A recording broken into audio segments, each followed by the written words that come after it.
Hello guys and welcome to this week's ITFC Unrestricted podcast. I hope we've all had a good week. I don't know if I can really call myself unrestricted anymore. For those who follow me on Twitter, you may be aware of, for some completely unknown reason, my account got restricted for a couple of days this week. So yeah, really weird. Don't know what I've done. As you know, from those who do follow me, I'm not exactly the most serious bloke on there. The only time I really get serious is talking about Ipswich Town, but yeah, I'm fairly trivial and a bit of a joker most of the time, so don't know what I've done, have absolutely no inclination as to what it was, but yeah, back up and running now. Thank you to all who helped me out trying to get it unrestricted once again, but yeah, very odd, but yeah, did notice really sort of how much Twitter does take up your life. Not being able to have it did actually have a really big impact on me. I was, I'm not really one who makes a lot about mental health or anything like that. I'm quite strong-willed, I'd like to think, but when I didn't have access to it, I became really anxious, and I think that just shows that taking a break every once in a while is never a bad thing. But anyway, enough about that. Ipswich back in action once again. Another busy week. Not quite as busy as it's going to get. Once we get into October, November, all the way up till Christmas, we're going to be fully underway in the football season. Saturday, Tuesday, as Mick McCarthy liked to say. But yeah, let's see how we got on and all the latest news. So we'll roll straight into the news first, as we always do. Let's see what's been going on in the world of Ipswich Town. News team, assemble! Very, very autumnal weather at the minute, isn't it, as well? That's always a sign that the football season is well underway. Once you get to a Saturday and it's absolutely pissing it down with rain, that's a good sign that the football season's back. So we'll roll back to last Sunday. Ipswich ladies started out with a win in their first game, so terrific result for them. They won 1-0 against the newly formed #United ladies. An absolute peach of a volley from Lucy Egan. You may have seen it online.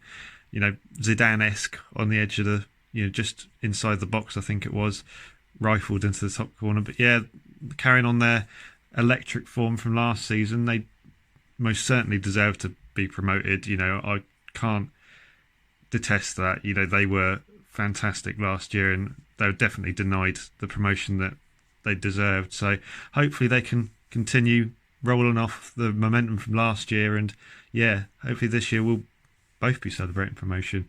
Oh God, let's not get too far. Let's not get too carried away, guys. Monday. So I like to give, people have been good to me and helped me promote my podcast, so it's only fair I do in return. And Kez has got his own podcast. You may know Kez Hawkins. He's got his Over the Orwell podcast, and this week he's got his friend and co-founder of Blue Action, Max Helm, on. So if you want to know a little bit more about Blue Action, they've done a terrific job since they formed in improving the atmosphere and just the general mood within the lower north stand on a match day. Unfortunately, they're probably going to be missed the most at Portman Road. The atmosphere that they can generate, especially when things are going well. But yeah, make sure you check out that podcast. Details a little bit more about Blue Action, how it all formed, and just a general chat with two blokes who know their stuff about Ipswich Town. But yeah, Kez is doing a really good job. He's, like myself, new to the podcast game, so yeah, make sure you give him support. Follow him on Twitter. I think Over the Orwell is on Twitter as well as Instagram, I think he is. So yeah, make sure you give Kez a follow. Also on Monday, so on the back of our victory 2-0 against Bristol Rovers, John Noland and Paul Lambert both make the League One Team of the Week. Oh, we've been here before. Lambert, I think he was Manager of the Month, wasn't he, for August last year? We all know how that went. So yeah, let's not get too excited. But as for John Noland, it's great to see him sort of pick up some form and some praise from not only the general media but the Ipswich Town fan base. I've always felt he's a talented lad, good with both feet, fairly tidy in possession. And to be fair, I'd written him off a little bit in the squad review that we did earlier in a couple of months ago, because he's, unfortunately for him, he hasn't had enough good memorable moments, but plenty of bad memorable moments. I think we all remember QPR away in the Championship, where he played it straight to one of the QPR attackers to score, and then the misses that have been bounded about on social media, especially last year and most recently against Arsenal. So, but yeah, hopefully he can continue to build on this form. And like most of the lads in the team, you look at the likes of James Wilson, Toto Enciala, guys who've not always had the best time at Ipswich Town. Maybe until, fans can get back in, they can play with a little bit less pressure on their shoulders and continue to put out solid performances. And again, going to Lambert probably deserves a little bit of credit for the way in which the substitutes turned the tide of the game on, last Saturday. I think I wouldn't say we were struggling. I think we were well in control of the game, and I think the way we were moving the ball about really took its toll on Bristol Rovers. They were really sort of flagging towards the end of the game, but we just needed that injection of, direct play and some fresh legs, and bringing on Downs and Lancaster really, most definitely impacted the game. And as we saw, Jack Lancaster's cross setting up the opening goal, and I think Flynn Downs gave a good account of himself in the short time that he was on the pitch. So yeah, credit where it's due, but we won't get too carried away, just like we're not getting carried away that we're top of the league at the moment. So yeah, we'll see if we can continue. I'd rather Mr. Lambert be manager of the month in March, April, May rather than August like he was last year. Tuesday, so more transfer activity. A little bit of surprise. There's three deals to talk about surrounding the world of Ipswich Town. So first we'll look at a departure. So Idris El-Mazouni joins Cambridge United once again on the season-long loan. We've got a recall option in January should we need to bring him back. But yeah, I'm a little bit gutted to see him go out on loan because, as we just said, once we get into sort of the hustle and bustle of the League One season where it's Saturday, Tuesday, probably, that starts in October and goes all the way up till the new year, really. Once the tiredness gets in the legs of the lads, sometimes you need that fresh impetus from a young lad to come in, and someone who's got no fear. He'll come in and, he's got that X factor. Whenever I've seen him play, there's always something about Idris El-Mazouni. You feel that at any moment he could do anything, whether that's take on a player with, show a little bit of dribbling and skill, or he could even rifle the ball into the top corner. But okay, maybe he wouldn't get the minutes these early days, and he may still come back. We might bring him back in January if he is performing well and we're struggling. So yeah, he impressed when he was with Cambridge last year. He joined them in January on loan. I think he scored and set up a couple of goals before getting that season-ending injury, which he's still kind of recovering from, really. I think we're monitoring his progress closely, and yeah, I would expect to have seen him, but like I said, I think injuries have probably taken a little bit of a toll. But Cambridge have been after an absolute flyer. Like us, they've not lost a game up until, well, as I'm speaking. They may have lost yesterday, but we'll find out. But yeah, we seem to be striking this relationship with Cambridge, in terms of development.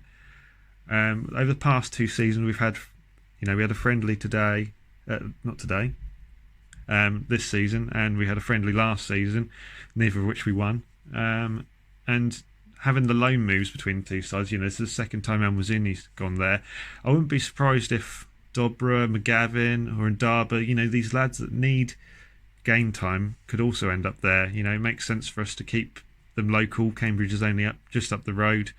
We can keep a close eye on their development, and yeah, maybe having that club we can always go to loan players out at a lower level will help us. But got to be careful. If Cambridge carry on with their form and we don't get out of League One, we'll be in the same division next year. So don't know how that would quite work, having a development squad, a development side in the same division. So yeah, so one out the door, one in the door for Ipswich. So I don't know if you've seen this. The club have been very quiet about this. You may not have seen it. I've never seen a club build up a loan signing like they have with Mark McGuinness. So he must be absolutely fantastic. God, if we sign Giovanni Dos Santos again, I think they'd still be talking about it now, that we've signed him on loan. But yeah, Mark McGuinness, Arsenal under-21 centre-half and the captain of that side, has joined us on a season-long loan. So he's a 6'4", 19-year-old centre-half. And I think if anyone watched that EFL trophy tie between ourselves and Arsenal's youth side, then he was the standout performer in that game.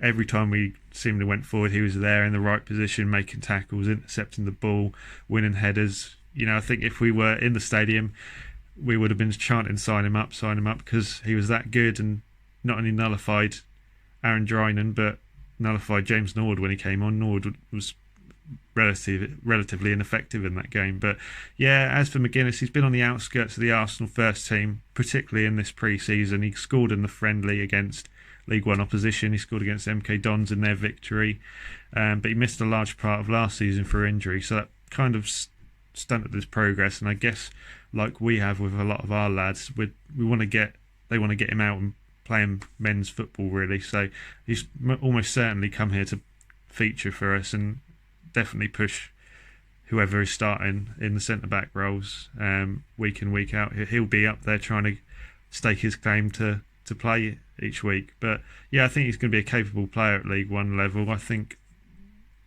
from what we've seen, I don't want to judge him too much on one game, but he had all the intangibles of what you'd expect from not only a League One centre-back, but a modern centre-half, ball-playing centre-half. I think he's capable with both feet, which is always a useful trait to have. But yeah, I predicted earlier in the week, before I was restricted on my Twitter, that I think this was motivated by injury woes. So we weren't quite sure who it was, whether it was Kane Vincent-Young or Luke Wolfenden, both injured for Bristol Rovers and have missed the start of the season.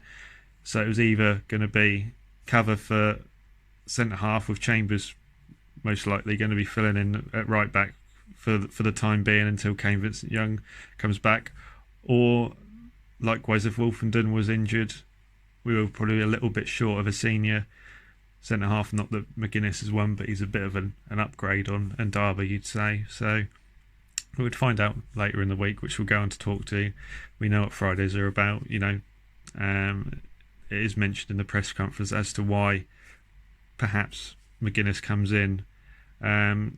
So yeah, I think people may feel a little bit hard done by Fikouri Ndaba. He's had a really good pre-season, but he's not played any competitive men's football for us, and he really needs to go out on loan, and hopefully we can get him out on loan. But as for McGuinness, if you want to find out a little bit more, I'd recommend looking at Luke Pennin's video. He's done a video just sort of summarising the transfer, as well as Stuart Watson's article.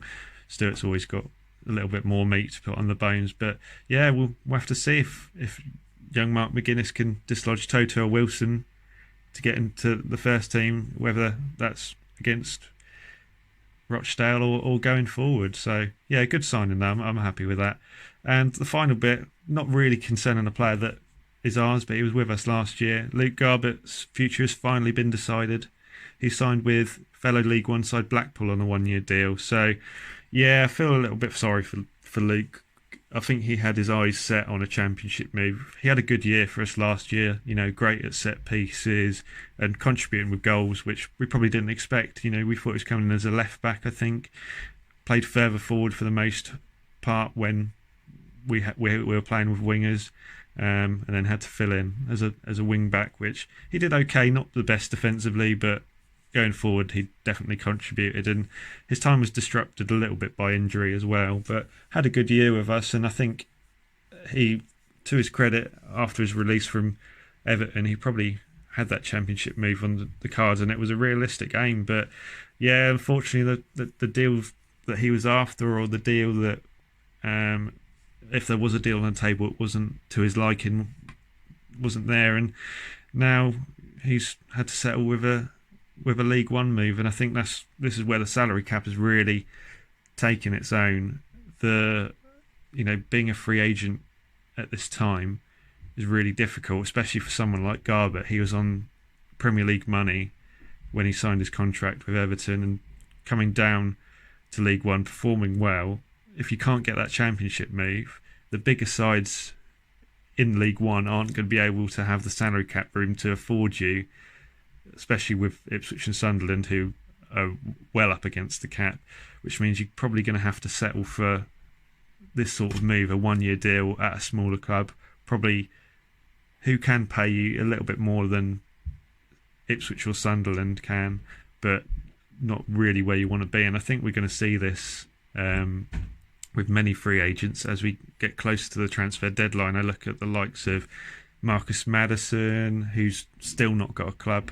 I think he's destined to be at a League One club. I wouldn't be surprised if he ends up with Charlton, somewhere like that, especially with their new owner coming in. But other players that we've seen, Scott Fraser is another one, had a terrific year with Burton, 5 goals and 11 assists, I think it was. Almost certainly eyeing a championship move, but no one came in for him, and he's ended up at Milton Keynes Dons, who had probably the cap space to be able to afford him. But yeah, cap room, God, it's getting more and more like the NFL or all these American sports by the day. But yeah, this is maybe an avenue where Town sort of need to look at. We're rumoured to be in for a winger, whether that's a right-sided or left-sided winger. I think we've made it clear that we want to bring in someone to reduce the burden on the likes of Jack Lancaster and Gwion Edwards, who Lancaster obviously missed a lot of last year and Edwards played out of position. We probably need that extra support in there, and we saw Danny Rowe go out. Georgiou had an unsuccessful loan spell.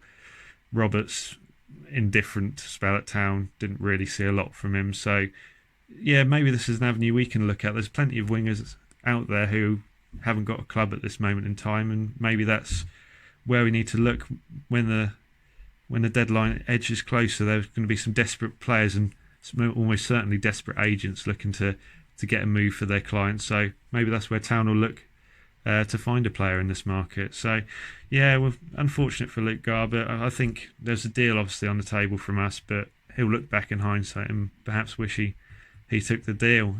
Wednesday, so Marcus Evans speaking about the impact of further COVID restrictions and the potential of a whole season being played behind closed doors. So that's going to have a big impact not only on his bank account but the whole footballing world, and Town looking likely, if in the worst case scenario playing behind closed doors, we're going to lose 10 million this season, which for us is probably not a big issue, especially considering who our owner is. But you look at some of the smaller clubs and it's going to have a real toll if the EFL and the FA and the Premier League can't work out some sort of bailout packages from the bigger clubs. I'm not going to get into the politics of football. The Premier League and the EFL are very different operations in terms of how they run things. And if we take the Bundesliga, for example, I think that's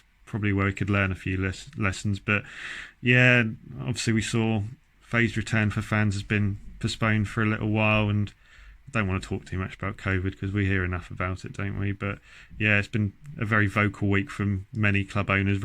Robbie Cowling of Colchester, just up the road, been very vocal about the impact of COVID on all these smaller clubs and how iFollow doesn't really help them. But yeah, as for Evans, he's assuring us that he'll do all he can to shelter Town from the financial implications, and wants to compensate the 9,000 season ticket holders for their loyalty. So yeah, we'll see how that plays out. I know many of you aren't particularly happy with the general handling of refunds, vouchers, and just generally how the clubs reacted to the COVID pandemic. But yeah, hopefully these new restrictions can be effective, and maybe we'll be back in grounds in time for 2021. But yeah, I don't think we'll have any idea of how long we won't be at Portman Road. But yeah, I respect anyone who's holding out. It's a difficult time for many of you, and if you have stumped up the cash for a season ticket, it's going to be difficult. But I wouldn't get your hopes up just yet. But yeah, enough about that. Thursday, quiet Thursday again. Always quiet Thursday, isn't it? Maybe they're reserving that space for the mini match pod.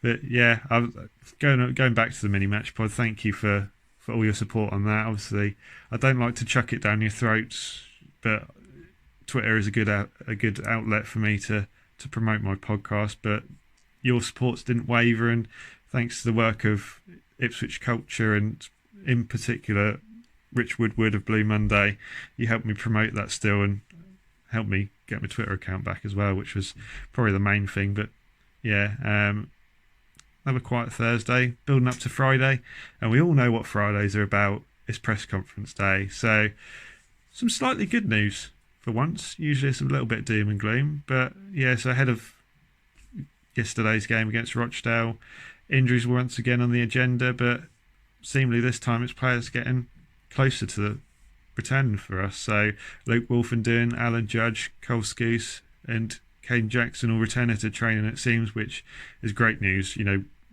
to start the season with the injuries that we had, it was a little bit of a worry for us, but we've started well, and now we're getting up to that busy spell that I've mentioned previously.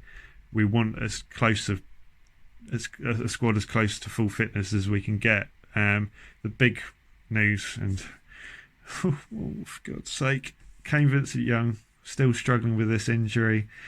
Yeah, it seems like we've got another one of these players who we know has got fantastic ability, but we just can't get him fit. Oh, so disappointing. But he doesn't look like he's going to be back till closer to Christmas time. But luckily, Luke Chambers has filled in there really well. I think he's performed very well in the opening games and deserves praise. But I do worry if, you know, as the games take their toll, Chambers he's over the hill now in terms of age. He's going to be looking at, you know, ending his career in the next couple of years probably. Donatian is a worry for me. I don't want to keep digging Donatian out. He's the one player I seem to pick on the most, but I do worry whenever he is at right back. Can be solid defensively, but offers absolutely nothing going forward. And to be honest, I don't think we'll do this because we have the depth there, but I wouldn't be against looking at a loan option at right back. If Kane Vincent-Young is not going to be back until Christmas, say what you will about him, I think my mate Ashley is a little bit sick of people bigging him up after only playing 9 times for us, but myself included, I think he's a terrific player, and we saw enough in the 9 games to show the sort of player he was. But Donatian is just not that player, and I really do worry the more he plays how much of a detrimental impact that's going to have on our attacking prowess in this league. But yeah, hopefully that injury isn't going to damage us too much, and Chambers can keep fit and perform like he has been. But yeah, on the whole, Lambert's fairly delighted with the early performances of this season, praising the defensive prowess of the squad, defending as a team as opposed to just the back line getting the praise. 2 clean sheets from the opening 2 games is exactly what you'd want, and securing maximum points as well is great, and this makes the squad easy, to quote Paul Lambert, easy to pick at this current moment. So yeah, he's obviously not got any selection dilemmas at the minute, but like I said, we're going to get into the thick end of the season. We'll see how much that changes. But yeah, he was also very, very vocal about how some of the young lads have been performing and how they fit into the squad. So going back to players we've spoken about quite a lot in this podcast series, Flynn Downs and Luke Wolfenden seemingly need to fight for their place in the first team. Debatable one, that one. Jack Lancaster earning praise, and quite rightly so, for the way he returned last week. And then Corey and Darber getting some praise, but ultimately still needing some first team football, and they're going to look to pursue a loan. But yeah, I'd agree with the latter 2 points on that. But Downs and Wolfenden are our 2 best players in their respective positions on their day. You know, I don't think anyone can argue that really. And despite their age, they've been terrific for us. And for me, as much as we don't like this mass rotation that we had last year, it is important, and to leave your 2 best players on the bench, regardless of how well the others are playing, is ridiculous, I think. But we'll see. Hopefully Wolfenden is back shortly. You know, he's been a big miss at the heart of that defence, I think. We haven't really been tested as yet, but when we get against the better sides in the division, you want someone of Wolfenden's calibre at the back. And Flynn Downs, I've said enough about him for the last few weeks, but I think I wouldn't be surprised if he came in Teddy Bishop, who didn't have the best game against Bristol Rovers, but we'll find out. So the last little bit of Friday news for anyone that cares is the EFL Trophy tie against Gillingham has been moved to a 7 o'clock kickoff from a 7:45 kickoff. So that's on Tuesday, the 6th of October. But yeah, less said about that, the better.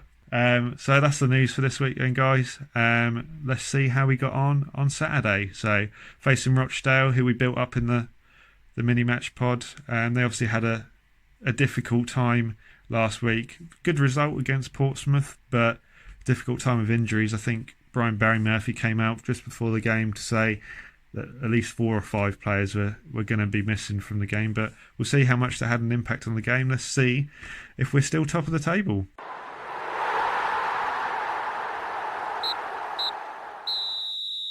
Right, so the full-time score, Ipswich Town 2, Rochdale 0. And in Deja Vu, it's Teddy Bishop and Gwion Edwards on the score sheet again at Portman Road. So we'll go through what happened in the game. Town made just the one change to the starting 11, with Ollie Hawkins making his first start for Town in the league and James Norwood dropping to the bench. Still no Caden Jackson, Alan Judge, Cole Scouse or Luke Wolfenden in the matchday squad despite their return to training, and no Mark McGuinness either. He didn't make the squad, might have been a little bit too early for the young Arsenal loanee. But yeah, as we said in the matchday preview, Rochdale certainly affected by the injuries they picked up last week. We mentioned that Humphreys and McLaughlin picked up injuries. They both dropped out of the side, but Owen O'Connell made the team. The captain was there, and he was a stern presence at the back for Rochdale, and he's been, like we said, one of the best performers for Rochdale over the last year, really. So we'll go through the game. As expected, Rochdale lined up with that midfield diamond in the 4-3-1-2 formation, which did drop out into a 4-4-2 and at times into a 4-5-1 to create this really rigid 2 banks of 4, or a 4 and a 5 at times. And I thought we started really brightly, but Rochdale, to their credit, came back at us quite well, and the tenacious midfielders that we spoke about in Rathbone and Matty Lund caused a few errors in the defence. I don't think we were up to full speed really in that first half. There was a lot of sloppy passing, particularly from the 2 centre halves, and yeah, that led to sort of Rochdale having a few openings, and the first real chance fell to Aaron Morley, their midfielder. His shot just flashed past Holy's right-hand post, brushing the side netting. But yeah, then we came in with our chances. So our first chance fell to Ollie Hawkins, which was made by Andre Tezel with a beautiful little disguised reverse pass, which sort of caught the defence off balance and found Bishop in space, who crossed, and Hawkins' header was saved well by Banzunu in goal. Hawkins had another effort as well. Not the quickest turning. Reminds me a bit like Alan Lee was at times, turning like an 18-wheeler in a multi-storey car park. But yeah, striking the outside of the post, so another chance falling to Hawkins on debut. And yeah, the half was fairly even, I thought. Rochdale didn't really threaten, and as we'll go to see, Holy didn't really have a lot to deal with in the game, but they gave a really good account of themselves. Dangerous crosses from both flanks.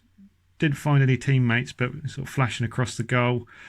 Ollie Rathbone had an effort, played short to him from a corner, which he steered just over the bar, hitting the net support just behind the goal. But yeah, I thought we didn't look like we were going to score. We were creating the better openings, but it was just that final touch, that final ball sometimes lacking. And Hawkins had another effort. It was a tame header which O'Connell cleared off the line. Nolan had a shot, forcing a save out of Banzunu, and then there's the odd sort of scramble and goal line clearance, which didn't lead to anything, but it just shows that Rochdale, they fight, and they keep going, like they have done for the last few seasons at this level. And yeah, I think they could be proud of their performance in that first half. I thought they played really well without, like I said, testing Thomas Holy, but Town looked more threatening in the attack. But I think other than that Hawkins header, there wasn't really any chances of where you go, we really should be taking the lead in the game. But yeah, overall, as the first half goes, I'd say we had our chances, but just the overall performance was a little less polished. I thought Dazelle didn't have a great first half. The wingers were a little bit ineffective as well as the fullbacks getting forward. Stephen Ward was great in both halves. I thought he was terrific and probably man the match on the day, as we'll go into in the player ratings. But yeah, a lot of sloppiness at times and just not quite clicking. But as we came out for the second half, I thought we looked a lot better, a lot more comfortable and composed on the ball, assuming control of the game and ultimately taking the lead. So Stephen Ward receives the ball on the touchline, sort of in a deep left position in the Rochdale half, fires the ball into Hawkins, who attempts a layoff into Bishop. Not the best layoff, and the ball kind of spins away. It's kind of a race between Paul McShane and Teddy Bishop, who gets the loose ball, and Bishop beats this man and finishes lower cross Banzino into the bottom corner. So 1-0 and another goal for Teddy Bishop. So it's like buses for him. They come up, hadn't scored for, 5 years? Obviously all the injuries that have plagued him for that time, but hadn't scored for 5 years, and he gets 2 in 3 weeks. So really good to see him back on the score sheet.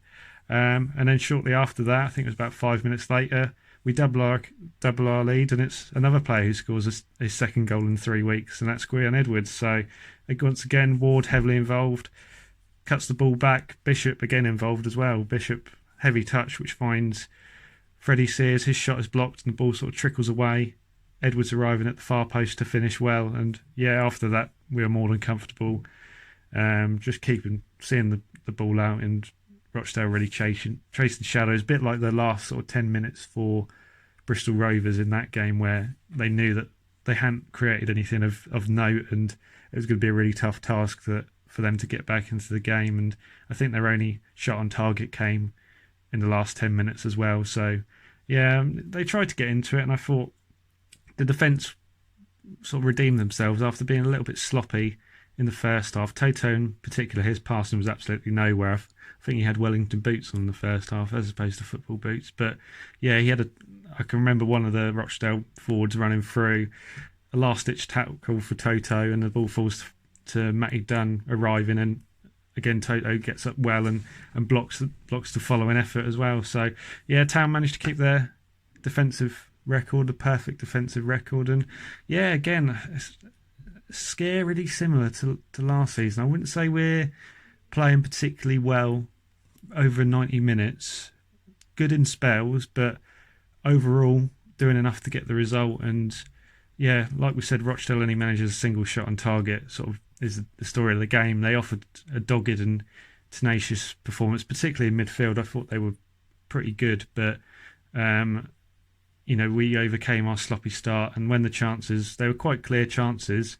In other seasons, particularly last season, I think we didn't take those chances, but we seemingly have got a lot better. And ironically, it's not the strikers putting them away; it's midfielders seemingly. But another comfortable win for Ipswich, and I think we did, as the game went on, once again our quality shined through. I think the midfield grew into the game after a difficult start, and really Rochdale got in their faces, and the more we got Stephen Ward on the ball, particularly in the second half, the more effective we were. And there's some good performances in there. There's some which definitely ask questions of should they be dropped for the next game, but you can't ask for any more than that. 9 points from 9 available, 6 goals, no goals conceded, and top of the league still on goal difference. You can't really argue with that.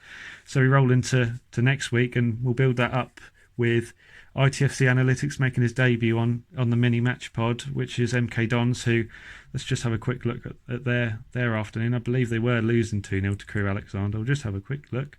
Bear with me. Yep, they lost 2-0 to Crewe Alexandra, which is not a great start to their season, yet to pick up a win, our Dons. So again, I don't think we can really look too much into the clean sheets, because Holy's only faced 3 shots on target in the first 3 league games, which says it all, really. I don't think any of them were particularly threatening. Trying to think back, so we had the one for Hanlon last week, didn't we, where he beat the offside trap, fairly tame effort. Another one today, and there was another one in that Bristol Rovers game which doesn't spring to mind. So it doesn't immediately jump out, and I don't think we'll be tested too greatly against MK Dons either, and I think we've got Accrington Stanley after that. But once we get up to Charlton, and then definitely into October, where we've got some tricky ties against Doncaster, who scored 4 against... Who did they play today? They played Bristol Rovers. They won 4-1. And then we've got Lincoln in there as well, who are always a difficult side to go and play against. Once we get into those sort of games, we'll really be able to judge this defence. And if Toto and Wilson are still there, we'll see if they're able to keep up this level of performance and generally keep their place in the side, because there's going to be a lot of competition when the likes of Wolford didn't come back and McGuinness is deemed to be ready for the first team. They're going to have to keep up these clean sheets. So we'll go into the player ratings, break down how I think the lads played. These all out of 10. So, yeah, just see what you think. So, Thomas, starting with the goalkeeper, Thomas Holy, 6 out of 10. Didn't have a lot to do today. To be honest, really hard to judge him. But I wouldn't say we had a lot of time to distribute the ball out of the back, so he didn't have to really pick his passes. We had a lot of time on the ball at times. So, but no, clean sheet, can't complain at that. Luke Chambers, 6, didn't get forward quite as well as his opposite counterpart in Stephen Ward, but again, solid game. Toto Ntiala, gave him a 6, probably deserved a 7, but the first half he was absolutely nowhere, bless him. And yeah, but again, clean sheet, can't argue with that. James Wilson, 6, again, not the best first half, but better in the second. Stephen Ward, 7, probably unlucky not to get an 8 out of 10 really, because I thought he was terrific again today in both halves. Whenever we came forward, if we got the ball to him, the quality of the deliveries was second to none. No one could put in a ball as well as Stephen Ward in the game, and we reaped the rewards from that, and he created both goals really with some expert passing to both Ollie Hawkins and Teddy Bishop. So move on to midfielders. Andre Dazelle, 6. Bit of a testing game for Dazelle. We still see them flashes and that passing range that he's got, but I think Rathbone gave him a real tough time in midfield, got up in his face and sort of really harried him, and wasn't his best game, but didn't do anything particularly wrong. John Nolan again a little bit quieter this week, but I think we can accept that, because Teddy Bishop, I've given him a 7, and Teddy Bishop was involved with both goals. If the opposition identifies one as a threat, then the other midfielder may get a little bit more freedom, and Teddy scoring again is always good. Gwion Edwards, 7. Bright again, looked very good. But still that final product is lacking. Not particularly great at creating goals, but another goal to his name is always good. And I did say he's got goals in him if you play him further up the pitch. I did say if we play him on the left wing he'd score, but seemingly he can equally score from the right. And he did that in that relegation season. I'm glad to see he's still getting that opportunity to show what he can do. Ollie Hawkins, 7. I thought he was very good today. Probably should have took one of the chances that he did have, but a great save by the Rochdale keeper in Banzunu. But really good, solid debut, and I think a lot will be impressed with his hold-up play. Give us a real sort of focal point up front. Maybe not going to be the most prolific striker we're going to see this season, but if he can do what he did today, then I think he'll be a real asset for us. Freddie Sears, I only give him a 5 today. I think he was a little bit ineffective at times, sort of running down cul-de-sacs, and decision making wasn't always great for him. He had that free kick which was abysmal, and I know there's been a lot spoken about in the media recently about bringing a winger. If we are going to bring in someone, and yes, I know Luke Garbutt can take free kicks, but that ship has sailed. We need to bring in, whether they're left-sided or right-sided, we need to bring in someone that can take set pieces, because we've only really got Alan Judge. I know we've seen Dazelle take up corner duty now and again, and I think Jack Lancaster did that as well at times in 17-18, but we need that absolute dead ball specialist if we can get it at the right price. But yeah, not a great afternoon for Freddie Sears, but hopefully he can bounce back with better performances later on in the season. And the substitute, so Downs, Lancaster and Norwood, I've been quite kind to him. The game was kind of over when they all came on. I've given them all a 6 out of 10. I didn't really have an opportunity to influence the game too much, but didn't do anything wrong either. So as for Rochdale, I've given them a 6 out of 10 as well. I thought they had a good game. I think in that first half, they made it a really competitive and even game without being too threatening. And like we said, they've got the quality in midfield, and that really did show when they got up and at us at times and pressed us high.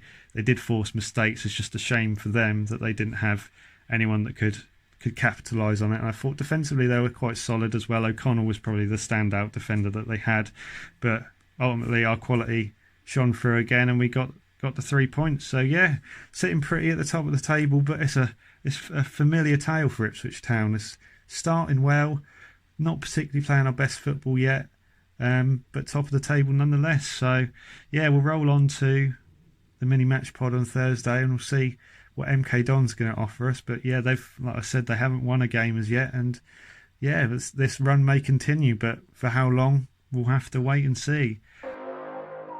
The Mini Match Pod. Join me on Thursdays at 7 p.m. for the Mini Match Pod as we look back at Town's performance in midweek action before giving you a comprehensive look at this weekend's opponents, giving you all the knowledge and stats you need ahead of the game. We've got you covered. Right, that'll do us then, guys. Thank you very much for listening this week and all your support with all that went on this week. It was a very trying and testing week, but we got there in the end. And once again, an Ipswich Town win, and we're top of the table. If we can say that every week, I think we'll all be absolutely delighted. But yeah, make sure you check out the mini match pod this week. I'm really excited to get ITFC Analytics involved. He knows so much about football and the broader tactical game than I do. I like to think I've got a tactical brain, but even when he put up his tweets, he blew my mind with some of the stuff that he was coming out with. And yeah, it's really good to get him involved, and I hope you're really enjoying that series as well. It's going to get busier and busier as we get into the season. I've said that a lot in this episode, but when we get into the season, it's going to be really difficult to get it all in, but I'll try my best to do as comprehensive previews as we have done in these past couple of weeks. But yeah, make sure you check out FNZ this week as well. We've got John Coleman on, so a manager in our division of Accrington Stanley. Probably my favourite chat we've had, along with a future one we've got with Mickey Adams. Really, I'd say heartfelt, and he kind of opened up to us. I think he really liked us as guys, and I think he's invited us up for a pint when all this COVID fiasco is blown over and we can get back to football stadiums. But yeah, really nice bloke. And if you haven't joined us for any of our 90+3 episodes, then I would recommend that you start here and obviously go back and listen to some of the ones that we've done before, because we've had some really great professionals on with some great stories to tell. We've also got our Monday night show tomorrow, so that'll be 7 p.m.